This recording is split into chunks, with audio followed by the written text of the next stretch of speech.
Okay. All right. We talked about. Let's see. We talked about your first memories of your mother, Granny. Did you guys call her Granny in your home too? I don't remember. I I'm was just so wondering. young. I'm just wondering what your kids, Oh, like Greg and Jill, what did they call your real mother? Did you call her Granny in uh, your home? grandma. Just Yeah, Granny. Okay. grandma. Yeah.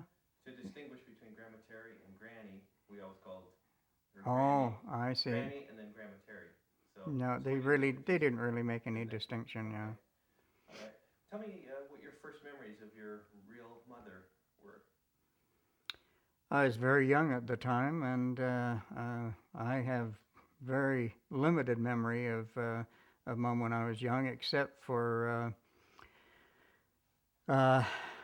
when we went into the Woods home after mom and dad separated, and dad went up to Edmonton to work, and he was unable to care for us. And at that time, why mother had gone into the sanitarium there in Calgary because she was uh, down with TB, and the only way they could treat it at that time was a extended stay in the sanitarium. So, Dad took us to the Woods home in Calgary, and I must have been, to the best of my recollection, 5 or 6 at the time, and Lorraine was about 5 years older. So she was my guardian while we were there at the Woods home. And while we were at the Woods home, and I'm not sure how many years we spent there. It was probably about 2.5 to 3 years we were there at the Woods home. The sanitarium was just a short bus trip down from the Woods home, and occasionally Lorraine would take me, and we would go down on the bus to the Woods home, and we would visit Mother. They would allow her to come out of the sanitarium and visit with us, and they had little outdoor tables and kind of a little park setting. And so we would visit with her from time to time there, and of course she was a little bit sickly and not well, so we had limited visits. And uh, the very early years, I have no recollection. Lorraine does, but I don't. Tell me about in the when you were in the home. How much interaction did you have with Lorraine? Did you play together? Did you what kind of memories do you have of that? Oh yeah, we were in constant contact with each other, and the Okay, girls. I'm gonna have you start that again. Hmm. Since my voice isn't gonna be on this, Okay, say well when we were in the Woods home. okay. When we were in the Woods home, Lorraine and I had constant companionship, and she was kind of my protector and watched over me and made sure that things were all right. And the girls all had their own section that they slept in the Woods home, and the boys had their section. I recall that we had a little, it was kind of an outdoor porch with all glassed in, and there must have been 8 or 10 beds out in that outdoor porch with all these windows. And that was my memories of where we slept there in the Woods home. But we had school there. We had regular school classes. They had a wonderful environment, although it was a little bit sad and distressing for me because I often wasn't too happy there, and I can remember at times crying myself to sleep at night because I was unhappy and without a mother or father there. And Lorraine would constantly come and put her arm around me and give me a big hug and make me feel a little better. But they gave us wonderful care there. We had Christmas parties, and I can remember that they used to come on certain days and pass out apples, and that was a big day when they passed out apples, and we all got fresh apples, and I can remember the Christmas parties that we had there, and Santa would come, and it was kind of nice. I can also remember that the Woods home was situated on a kind of on the edge of a bank that went down to what would it be, the Elbow or the Bull River in Calgary, and down where there was a long wooden staircase that went down, and they had a skating rink. I remember it as a big skating rink. It probably wasn't that huge, but I can remember putting on skates and skating down there. Although I wasn't much of a skater, the the skates were like this, but and there were fun times there. You can just pick that up again, kind of where we were. You were just telling about the.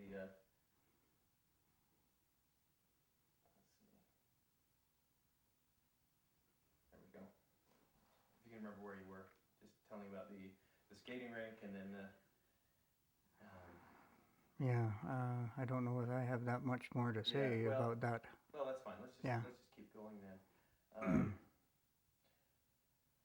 let's see. So, first memories of Lorraine then. Would they have been in the Woods Christian home?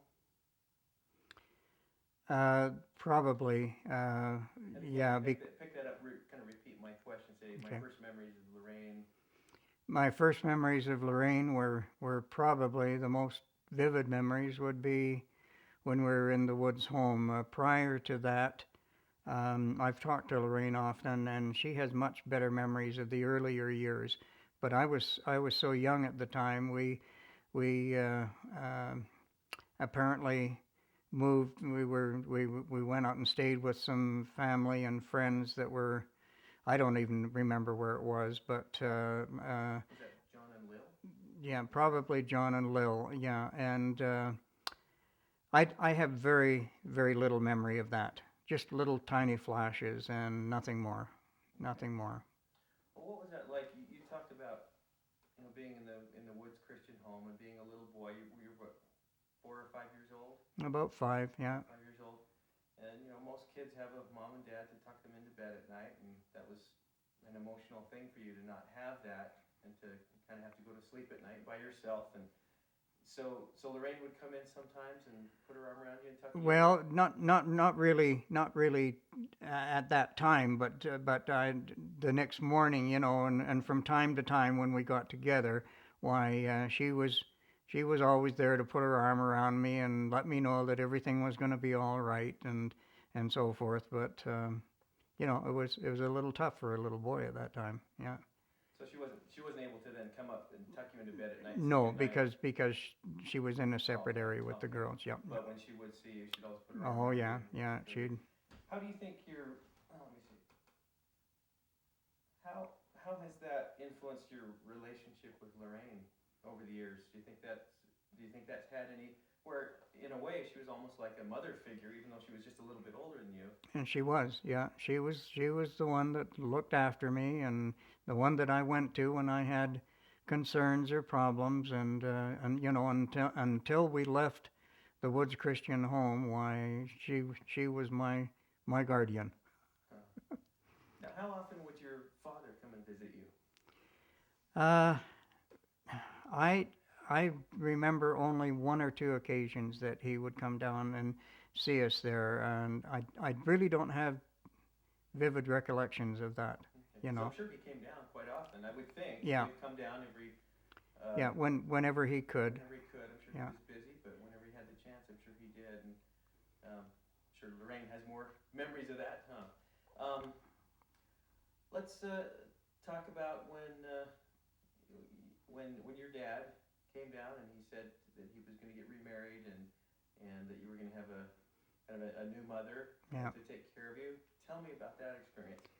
I don't remember him coming and telling us about that, but what I remember is when we knew that Lorraine said that Dad was coming down to pick us up and was going to take us up to Edmonton to meet our new mother. Dad had remarried, and that was kind of an exciting time because we were going to leave this environment that in some ways we enjoyed it. There were happy times there, but it was sad too. So when Dad came and picked us up, I remember getting into the car, and I remember vividly that drive going all the way up to Edmonton because we were both very anxious to meet our new mom and to go to our new home, and it took a little getting used to get reacquainted with our new mother, but Ada was wonderful, and we grew to love her, it was a happy home.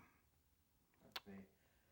That's just such an amazing story of what Grandma Terry did to take you and Lorraine in as her own children, and I can relate to that on a real personal level. Um, but what love she had for not only for your father, but for the two of you, and Yeah. to um, did she? Do you feel like she, in a way, became your real mother who Oh, raised you? most definitely. Tell me about that. Most definitely. You know, well, she was the only mother that we had at that time, and we, gosh, what can I say?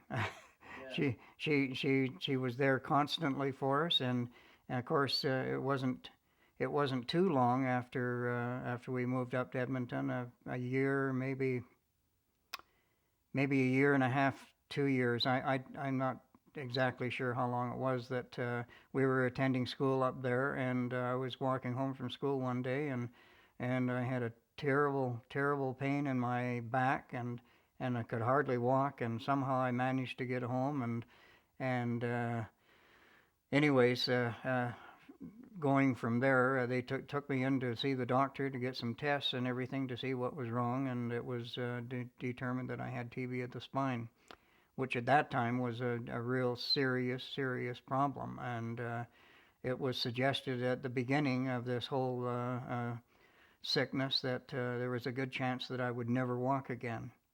But we had an excellent doctor. I remember his name was Dr. Huckle, and he was a great surgeon, and the only way they could treat this at the time was to put you into a full body cast. So I had a full body cast from under my arms, under my armpits, right down to the knees, and with a bar in between the legs here, and it was a solid cast. And I would be in that cast, that type of a cast, for the next 2.5 years.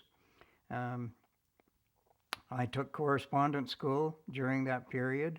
Mother was there to help me with my schooling, and I can still remember sending my assignments away in the mail and getting the return mail with the new lessons, and my schooling went on. That didn't stop. About every 3 months, I would be sent into the Royal Alec Hospital, and they would cut up one side of the cast and up the other, and take that cast off one piece at a time, front and then back. Wash me down with alcohol, which was a wonderful experience, and within 15-20 minutes they were wrapping a new cast on me again. And that went on for about 2.5 years, and it finally to the point where they had isolated the TB in the spine, where it was no longer active, and they uh, operated on my third and fourth lumbar in the spine, and took some bone out of my hips and grafted it in there, and that was the operation. And the funniest part of this whole experience was that I hadn't been on my feet for 2.5 years, and I literally had to learn how to walk all over again. It was just like a baby, although I was at that time 7 or 8 years old. I guess about 8, and I can remember in the hospital after that operation, or a period of time after the operation, they would sit me on the side of the bed and let my legs drop over the edge of the bed, and I could feel that blood rushing down to my feet, and it actually hurt my feet and my legs because of that new experience of the blood rushing down instead of laying flat. And but gradually, over a period of time, they kept doing that in different periods, and I got used to it, and learned how to walk, and I'll forever be grateful to that Dr. Huckle, because he did a wonderful job in that operation. I've lived a normal life. The only difference with my life is I could not participate in active sports, body contact sports like hockey or football or things like that. Although I did play a little baseball, but that was not that difficult. I'm just going to change this angle up a little bit now.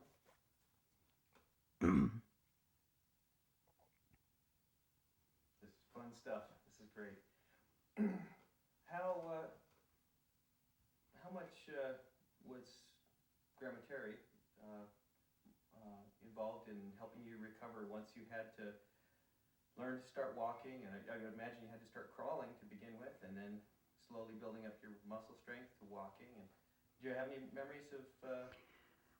Uh, Nothing really specific. I remember that initially I had crutches that I had to use, as I learned to uh, accept my body weight and walk on my legs and everything. But she was always there to help me, and um, uh, I can't remember much more than that. I'm just wondering if there were any impressions or things like that. But what was it like socially? Because I would imagine being in a cast, you couldn't go out and play with friends. You couldn't go out and associate with, the neighbor kids too much. Was that a welcome thing when you finally were able to get out there? Or was there any difficulty with that? Or? Oh, it was a great experience to be able Again, to. restate my question. Okay. So once I got out of the cast, and Yeah, once I got out of the cast and was walking again, uh, it was a great experience. It was like starting a whole new life because I was on my feet and walking and able to do the things that normal kids do. One thing I might say is that when I went through that 2.5 years, um, you know, eh, people often think, "Oh, that must have been terrible. It must have been an awful experience." But I was so young and I had my schooling and I had my parents and family caring for me and everything, and I was the center of attention, and I was actually spoiled. I had a wonderful time, really, and it did not strike me as I didn't feel sorry for myself. Not really. I went through it. If I would have been older and I had to go through that, it would have been a lot tougher. But as young as I was, why, it really wasn't all that tough an experience. Although as I look back on it, I sometimes say, "Gee, that must have been tough." But I didn't feel that way because I was kind of the center of attention and spoiled and now one thing you told me when we were talking this morning, and you didn't tell me on camera, was about how itchy that cast was. Tell oh, me about that and what you did to fix that.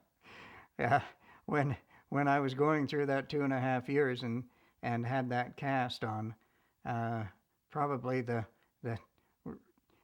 most irritating thing about the whole experience was how itchy you got inside that cast.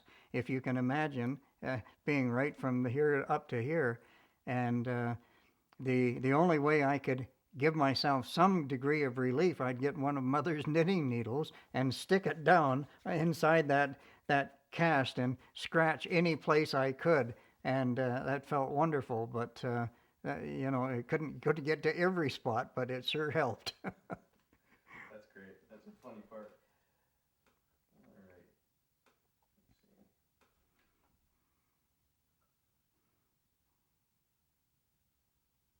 Okay.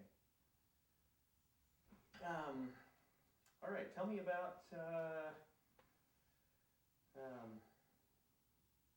some of your other memories with my mother, with Lorraine, when you were, say, in your teen years. What kind of relationship did you have with her then? Well, I can remember shortly after I had this operation and began walking again and started back to school. It wasn't too long after that Dad got involved with the Canadian Propane Company, which was he and several other people started up. And that involved a move to Camrose, Alberta. So we moved from Edmonton and went to Camrose, Alberta. And my early school years, uh, my most vivid memories are being in Camrose. And of course, Lorraine was what 4 or 5 grades ahead of me, so we have memories of living in Camrose. We first of all, when we moved to Camrose, we moved into a home which we just visited a couple of years ago when they had the high school reunion. Lorraine and I and Sharon all went to that, and we visited that old home and saw it. But we lived upstairs in this. There was an elderly woman that lived in the home, and we lived in the upstairs area of the house. And it wasn't fancy quarters, but that's where we spent our first year or so. And then after Dad got established in the propane business and got that going, we bought another home in Camrose and moved over there, where we had the whole home to ourselves. And we also visited that home when we were back there a couple of years ago at the high school reunion. And I have good memories of being there. I can remember, first of all, I went to the elementary school there in Camrose, and I remember a funny experience. I I said that I had been kind of spoiled, because everyone was so concerned about me and my health and everything, and so when I went to school at elementary school, I kind of felt like I was someone a little special, because I had all these problems and difficulties, and I tended to take advantage of that a little, and I can remember getting into some kind of mischief at school, and the teacher wanted to reprimand me, and so she thought that she better call my parents first. So she called my parents, and and they said, "You just go ahead and treat him like anyone else in the school. He's nothing special. If he gets into mischief, you just treat him the way you would anyone else." And I can remember getting the strap, which they used back in those days, because I had done something that I shouldn't have. And so I I learned quickly that I was not special. Oh, that's fun. Uh, no special treatment after that. No. Oh boy. Tell me about your dad. What the little bit I remember about Grandpa Terry is, and you tell me if this is your same perception or not, or what feelings you have about it. He was a wonderful, friendly man, but I remember feeling like there was a little bit of distance there. He didn't want to get too. I don't know if he was the kind of dad that would always give you hugs and kisses, or where was he? I don't know. Dad was a loving father, and he gave us wonderful care and worked hard to support the family and everything. But whether it was just the time or what, Dad was.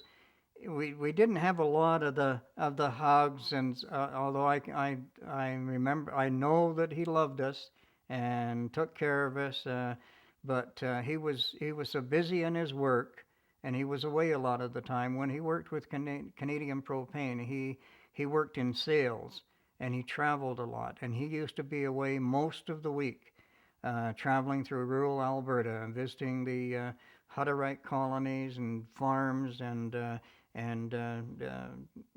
making sales for their Canadian propane. At that time, propane was a new thing. Propane had not been used that much before, and so this was an entirely new concept, and he was busy with that. He would come home on the weekends, and we used to go out quite often on the weekends and have wonderful outings as a family. I can remember going out berry picking. We always used to go out berry picking. There were favorite spots that Dad got to know about because of his travels, where it was wonderful for picking berries. And we went out and did some camping as a family. I can remember coming home from those berry picking trips with pin cherries and choke cherries and gooseberries, and mother busy canning and making those into syrup and jam and all the rest of it. So we had good times, but Dad was away a lot of the time. Um, Dad also loved to hunt. He just loved to hunt, and whenever he went on these trips with Canadian Propane, he always had his shotgun with him. And if he ever got a chance to get out and do some bird hunting, why, that was his opportunity while he was out there. And he'd visit people, and they'd say, "Oh, there's some great bird hunting over here," and he'd go out and he'd often come home with with a load of ducks or pheasants or prairie chicken, and of course Mom had to clean them up and everything. And but I can remember eating lots of wildfowl. Oh, that's neat. I didn't know that. I did not know that about Grandpa. I didn't know that he was a hunter. Oh yes, That's oh that's yeah. fun. Um, Tell me about what sorts of things did you like to do with your dad? You know, he was traveling a lot, but when he did come home on the weekends, I assume, were there things that you would do with him that recreational, or was it mostly as a family like you're talking about? Mostly as a family, yeah, mostly as a family. I don't know if he ever took you out I fishing or. I can remember on occasion, Dad would take me out when he went bird hunting. He took me out on several occasions, and I went with him, and had that fun experience of being out there with him. And as a matter of fact, I can remember I can remember one occasion, he gave me that shotgun, to try it out. And I was almost bowled over by the recoil of that shotgun. I don't think I hit a thing, but I was out there with him and had that experience. Of course, when we were in Camrose, there was no church, an LDS church in Camrose, and Mom was concerned because she wanted us to have the experience of attending church. She didn't want us to be, and we didn't know how long we were going to be there in Camrose, so um, uh, she had us go. Lorraine and I attended the United Church in Cardston, which was Camrose. in Say Camrose. pick that up again from Yeah, Lorraine and I. Lorraine and I attended the United Church in Camrose, and Mom figured that that was the most innocuous of all the churches for us to go to give us a church experience. And I can remember attending that church, and I was involved in scouting, and Lorraine was in Canadian Girl Guides, I believe, in the United Church. Um, I can remember uh, uh, Lorraine and I both sang in the United Church Choir in Camrose, and I also remember on one occasion, Mother was a great one for teaching us um, talents like singing and elocution and that type of thing. And I can remember at one time I was asked to sing a solo in the church choir, and I'm trying to remember what the name of the song was. It was I'll go where you want me to go, dear Lord. I'll be what you want me to be. And at that time I was a soprano. and I and I wish I had a recording of what happened that day, but I used to sing soprano, and I had a pretty good voice for a young boy, and I sang that solo in the church choir. I entered a competition that they had in elocution, and I won't recall what the something about the boy on the burning deck or something. I just don't remember what it was, but it was quite a lengthy thing that you had to memorize and stand up and deliver it with all of the feeling and the emphasis and everything. And I can remember Mother sitting at home and rehearsing that with me and getting all the right inflection and everything, and I did pretty well in that competition. Mother was pretty good at teaching us those things. Well, now I know where my mom got it from. Yeah. I can remember hours sitting there memorizing poetry and had to get all the like you said, the emphasis Yeah. just right and Yeah. the whole bit. Um, this is great. We could do this for hours. Uh, what do you tell me about your mother and dad's relationship? Obviously they loved each other. Mhm. What glimpses do you have of their relationship? I'm sure it wasn't all wonderful. I'm sure they had their challenges, but obviously there was a deep love there, and Yeah. They're Mom and Dad were a very loving couple, and as I say, Dad was very busy with his work, but he always had, I believe it was Friday evenings.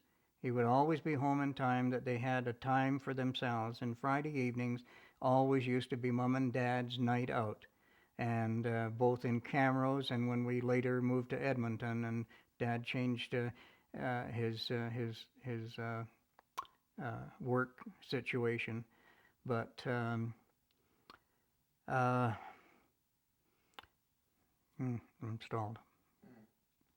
that's neat to know that they had a date night every night, every Yeah. Friday night. So Yeah. once a week, that was important to them Yeah. to have Yeah. time together to keep the. Well, I'll tell you another thing about Camrose. Okay. When we were in Camrose and attending the United Church, the church finally sent LDS missionaries to start that again. When we were in Camrose attending the United Church, the church finally had LDS missionaries come to Camrose, and we had the opportunity to have the missionaries in our home, and Dad was always very willing to have the missionaries in our home.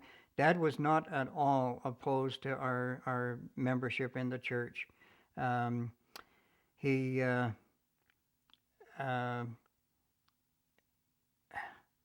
just kind of stood back and didn't really want to participate himself. Dad did smoke and he drank occasionally, but never to excess. You know, it was just kind of a social thing.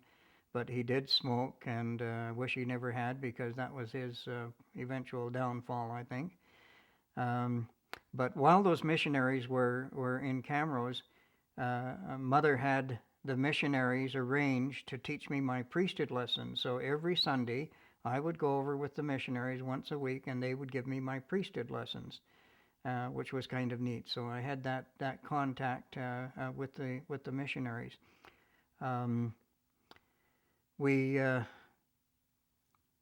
were only in Camrose for, as best I can recall, about maybe 4 years, maybe 5 years, because I was almost 12 when we moved from Camrose back to Edmonton.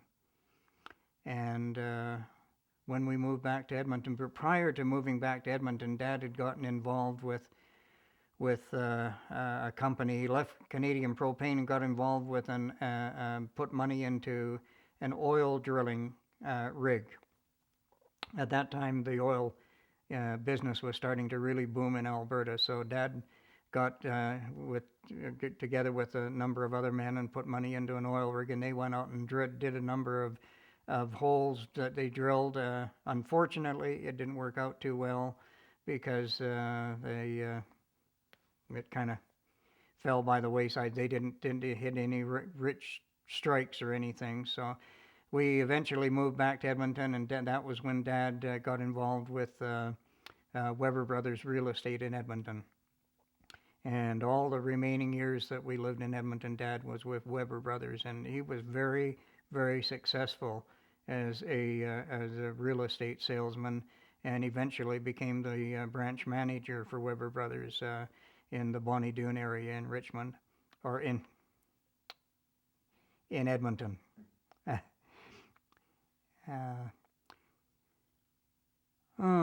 me about how old were you when you got baptized? Do you remember being baptized? I do remember being baptized in the church, but we would travel when I was quite young, and this was, of course, after I began to walk. We would travel down to Hill Spring, usually maybe once or twice a year, and visit Grandma and Grandpa Fisher. And I have wonderful memories of visiting with Grandma and Grandpa Fisher down in Hill Spring, and they were such a wonderful, loving couple, and so spiritual. And of course, Grandpa Fisher was patriarch, and he gave me my patriarchal blessing while we were there. And on one of those trips, I remember going on the train. There used to be a train that actually ran from Hill Spring into Cardston, and it was essentially a freight train, but they would have one little car on the back, and there was no railway station. The train would stop in Hill Spring. You could get on and ride into Cardston. And we went on that trip into Cardston, and I remember being baptized in the Cardston Temple, which, of course, the temple looked much different back in those days. I don't have vivid memories of how it was. I only know that from pictures that I've seen. Do you remember who baptized you?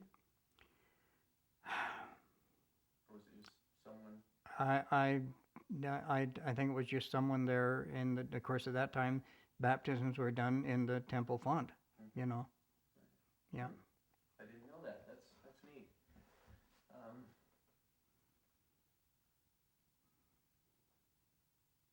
You talked about Grandma and Grandpa Fisher a little bit. I'd like to hear more about them. I never met them. They both passed away before I was born. Um, what tell me a little bit more about some of your impressions with them.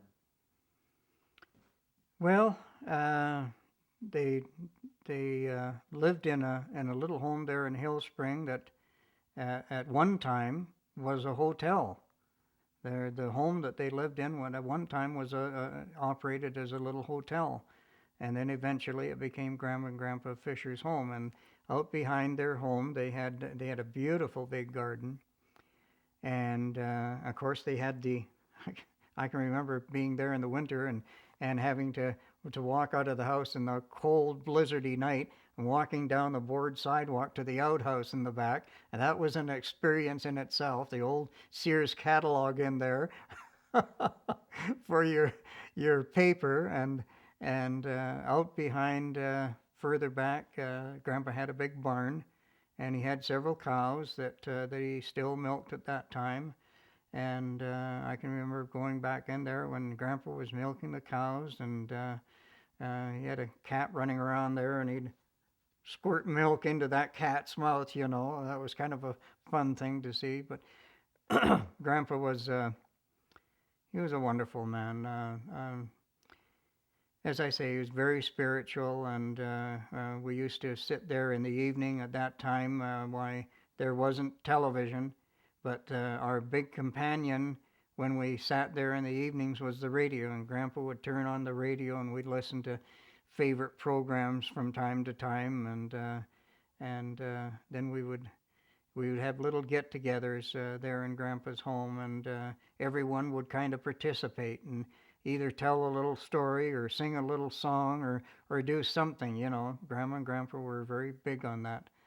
I can remember Uncle Frank coming to Grandpa and Grandpa Fisher's home in the mornings. He would have been out milking, and he would bring fresh milk into Grandpa's house there, and they had a big cream separator, and separating that cream from the milk, and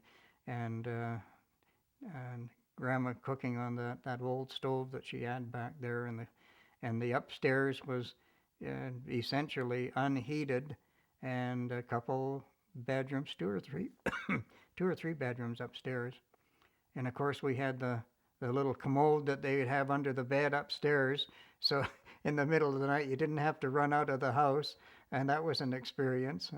I can remember Grandma having piles and piles of old Reader's Digests that I used to love to sit and read, and hour after hour. But Hill Spring was a wonderful little community at that time. It was essentially majority members of the church, and I can remember going to the old church building there in Hill Spring and attending church, and they would have church get-togethers, church dinners, and dances and socials, and that was a wonderful experience. Oh, it's fun to hear. It's neat. A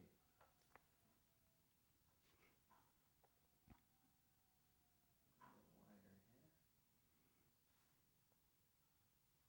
Getting pretty close on time here. They should be back soon. But, okay. So once you were back after Camrose, after you moved back to Edmonton, right? What was your church experience like then? Now that there was were you in a ward or a branch or? When we moved back to Edmonton, um, they were just beginning to build the 41st Avenue, or not 41st Avenue, but White Avenue Chapel. And I can remember as a young boy, of course, Emma and Jack Shepherd lived there in Edmonton, not too far away from us. And I can remember that White Avenue Chapel being built, and all the construction going up. I remember walking through that building as it was just partially up, and the eventual completion of the building, and that was my church experience in Edmonton, was in the White Avenue Chapel. Of course, when we moved back to Edmonton, I was in elementary school for a year or two, and then I eventually moved over to the Garneau High School, and went and attended Garno High School for a while, and then they built a new what was the name of the school? Strathcona Composite High School. That was a brand new school that they built, and it was much closer to our home. So when that was completed, that's where I finished my high school years, with the Strathcona Composite. And of course, during those years, apart from my church experience, that's when I got involved in the Edmonton Schoolboys Band. And we used to go to Victoria Composite High School for our rehearsals and practices, which is way over on the north side of Edmonton. And I used to take the bus, combination of trolley car and bus. I can still remember the trolley cars that used to run over top of the high level bridge in Edmonton. And that was an experience that you would never forget, because those trolley cars there was a train track running down the center on the top of the bridge, and on each side were the trolley tracks. And you were literally on that high level bridge, if you've ever seen it. You would look out the window of that trolley car and you were looking way down, a long way. That high level bridge is pretty high, and it was a scary experience going across there in those trolley cars. But anyways, and I used to go to the Victoria Composite for our high school, our band practices. And I was involved with the Edmonton Schoolboys Band for, a number of years. I don't recall how many, but we used to travel around the province and put on concerts. And I remember going to the Calgary Stampede with the Schoolboys Band and marching in the Calgary Stampede Parade. What instrument did you play? Trumpet. Yeah, I played the trumpet, and I loved it. Unfortunately, many years later, when I eventually moved to Vancouver, I still had my trumpet when I moved to Vancouver, but I disposed of it, and I never did keep up my trumpet playing. But that would have been a neat thing to keep up. Yeah. But as I say, my church experience was pretty much in the White Avenue Chapel right up to the point when I graduated from high school. And at that time, while Lorraine was gone and married, she had gone to University of Alberta to take teaching, and she'd taken one of those compressed courses that they had at that time to get teachers into the field, and then she eventually moved down to Hartleyville to teach. And I graduated from high school, and at that time, I went out and worked for a year or two on my own. It was probably several years after out of high school, because I didn't go on my mission until I was, I guess I was 21 when I finally went on my mission. But Dad was, as I say, Dad was very supportive of the church, and he was quite willing to support me in the mission field, and was happy to see me have that experience. Dad, I'm convinced, would have joined the church in time if he had been given more time on this earth. I think that he would have joined. So I'm glad we had his temple work done for him. It's nice to hear that he supported you as you went. Tell me about, you went on your mission a little bit later than some.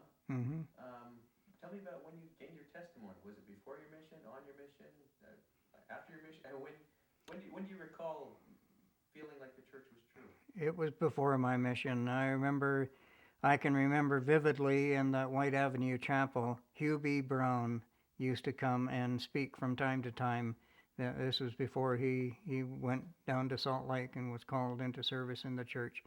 And I was so impressed with many of the talks that Hugh B. Brown gave, and I think it was at that time that I really gained my testimony of the gospel. And I had lots of wonderful companions that I grew up with at that time. Ron Burnham and I attended that ward together, and Ron and I had lots of good experiences together, and of course we both went on missions. That's neat. That's neat to hear. What was your first memory of meeting my dad? When did you first remember Lorraine bringing Lowell around, or do you have? My first experience of meeting Lorraine or Lowell rather, and Lorraine after they were married is when we lived in our first home in Edmonton. We lived on, I believe, 69th Avenue, just off 109th Street. And at that time, Lowell and Lorraine had been living down east, and they moved. I think I've got this correct. They moved back, and they actually lived in the basement of our home in Edmonton for a period of time. Kind of had a family room down there, and it was converted into their own little living quarters. And I don't recall how long they lived there, but that's my first experience of really meeting Lowell that I can recall, anyways. Probably met him before that. What did you think of him when you first met him? Was he a kind of a character, or? He was kind of a character. He was always jovial and always joking, and just a warm, wonderful, friendly guy. And I immediately found myself very comfortable with Lowell. He was just a good guy. Yeah, it seems like you guys always got along really well, and Yeah. it seemed like a mutual feeling. So that's neat. Let's see, what else can we talk about? A couple more minutes. This is all great stuff. This is so fun to get this on tape. Now it's preserved, and that's fun. Trying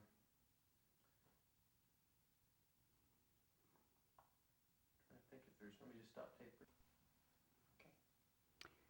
When we were in Camrose, and when I was taking my priesthood lessons from the two LDS missionaries that had been assigned there, one of those elders was an elder. I don't remember the name of the other one, but one of them was named Elder Coates, Clyde Coates, and it was a very interesting story because as we go down through the years, when I eventually moved to Vancouver after my mission, went to Vancouver to work, I walked into the 41st Avenue Chapel in Vancouver and saw a vivacious young blonde that caught my eye immediately, and eventually I was introduced to her as Sharon Hogg, and we immediately became quite close, and within about 9 months, we were married.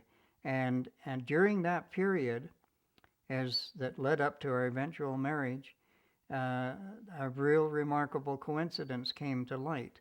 I found out that Sharon's older sister, both of them were converts to the church, both Sharon and her older sister. Her older sister, when they lived in Regina prior to moving to Vancouver, had also met an elder by the name of Elder Coates in Regina when he was on his mission. After Elder Coates went home from his mission to Rupert, Idaho, he eventually got back up to Regina and contacted Lori Hogg, and they eventually became married. So here was Elder Coates married to Lori Hogg, and here was I in Vancouver getting married to Sharon Hogg, who was her younger sister. And so all of a sudden, I realized that this Elder Coates, who had taught me priesthood lessons so many years ago, was about to become my brother-in-law, which was kind of neat. Oh, that's a great story. Didn't know that. Yeah. That is cool. Well, tell me a little bit more about your courtship, and I mean, we've got a few more minutes. We don't have too much time, but just give me kind of a brief summary about your courtship and marriage. And Well, when I met Sharon in Vancouver, as I say, we became well acquainted with each other, and our courtship was rather brief because, as I say, we were married 9 months later. But I just loved this girl. She was just a wonderful, sweet girl. Her parents, neither of them were members of the church, and they never did become members of the church. But again, it was a situation where they were very supportive of their daughters and their conversion to the LDS Church. And we we did a lot of things that summer together, and um, it just all happened so quickly. And we were married in November of 1960, and the rest is all history. That's neat. I think we got some great stuff. I didn't didn't ask you any questions about your mission. I'd like to get a couple of things on there about your mission, if I could. Mm-hmm. Tell me where you went on your mission and what kind of experience that was. I was received my call into the mission field in September of 1957. At that time, Elder Harker, Verdell Harker, who was also in Hillspring, who I had become well acquainted with received his mission call. And the two of us went down by Greyhound bus to Salt Lake to enter into the mission home. At that time, the mission home was right there in Salt Lake City, just around the corner from the Joseph Smith building. And I was called to serve in the Northern California mission, and the Northern California mission at that time was actually huge by today's standards. It covered the entire state of Nevada except for the Las Vegas stake, and all of California from Fresno north to the Oregon border, and even included the southern part of Oregon, including the city of Klamath Falls. So it was a huge mission. The mission home was in San Francisco. I can remember after leaving the missionary training center in Salt Lake, traveling by train down to San Francisco, and I was met in San Francisco at the train station. Actually, the train was kind of a neat experience because the train pulled into the city of Oakland, and you had to get off and take a ferry across the harbor from Oakland into San Francisco, the port of San Francisco. And it was there when I got off that I was met by a couple of elders from the mission home and took us up to the mission home, which the mission home, I wish you could have seen it. It was a beautiful, beautiful building. They don't have mission homes like these anymore. It was right up on a high point in San Francisco, a high point of the city, and looked right down on the whole city down below. It was I think it was a 4 or 5 story building built on a hillside, and the front side was only probably a couple of levels, and the back side went down to about 5 stories with a beautiful garden in behind. And anyways, it was a beautiful location. My first part of my mission was serving in Reno, Nevada, and Reno, and also in Sparks, Nevada, which is just right next door to Reno. I spent several months there, probably about 4 or 5 months, and then I was assigned to go over to the Wells, Nevada area, and I spent a good portion of my mission, over a year, working right out of a tiny community of Wells, Nevada, which is a ranching area, and we had great success working there. And when we attended our mission conferences, we had an automobile at that time in Wells, and we had to travel from Wells all the way down to San Francisco for our mission conferences, which was a long, long haul. And then after I left the Wells area, I was called down to the mission home, and I worked as a traveling elder for the remaining months of my mission, and we traveled throughout a good portion of the entire mission at that time, visiting various groups of elders and counseling and meeting with them. And it was a wonderful experience. And then when I finished my mission, I went back to Edmonton, spent a few months in Edmonton, and then got a job working with a encyclopedia company, selling encyclopedias, if you'd believe. And that took me eventually down to Vancouver with the same kind of work. And that's where I met my wife, and we were married. Oh, that's fun. That's neat. I'm talked out. Are you? You about done? Yeah. Well, that's great stuff. If you're done, that's just awesome. I think you got some really good stuff. So.